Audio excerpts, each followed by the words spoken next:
My name is William Nielsen McAllister. My favorite part of East Hollywood High is easily the culture that the school has. The fact that students can be completely different and come from different walks of life and nobody judges each other. Students can come wearing Captain America costumes if they want. Kids will come wearing elven robes one day, hair colors of all the colors of the rainbow, and I love it. And I love that they can be themselves here and nobody is judging them.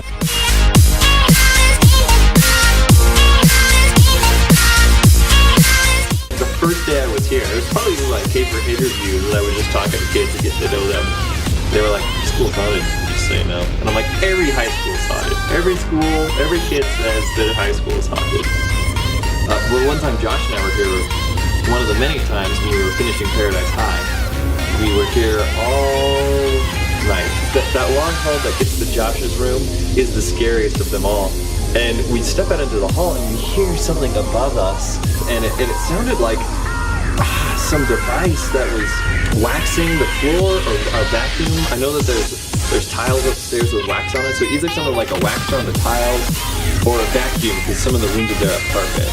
And at first we're like, "Did you hear that?" "Yeah, I heard that." And then we're like, "What was that?"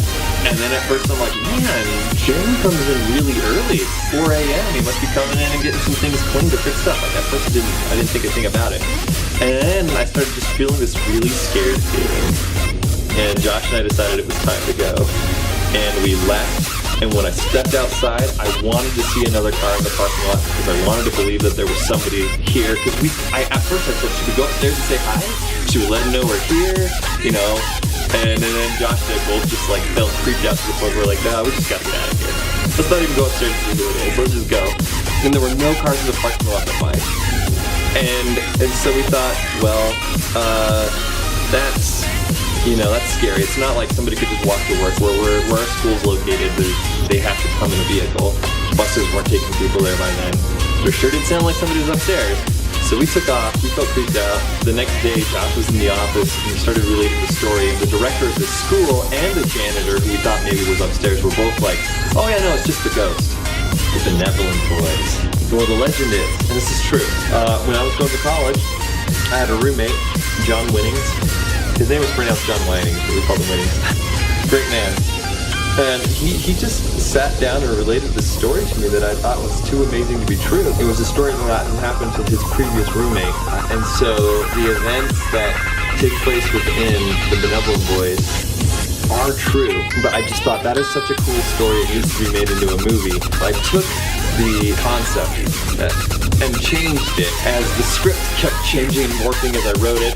The characters, which initially I based on me and my roommates, morphed and became something completely different.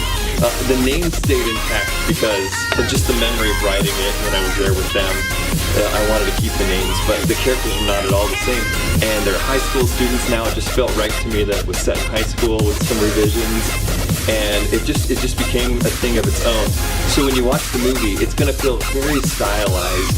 It's going to feel very over-the-top, tongue-in-cheek comedy. It's a little bizarre.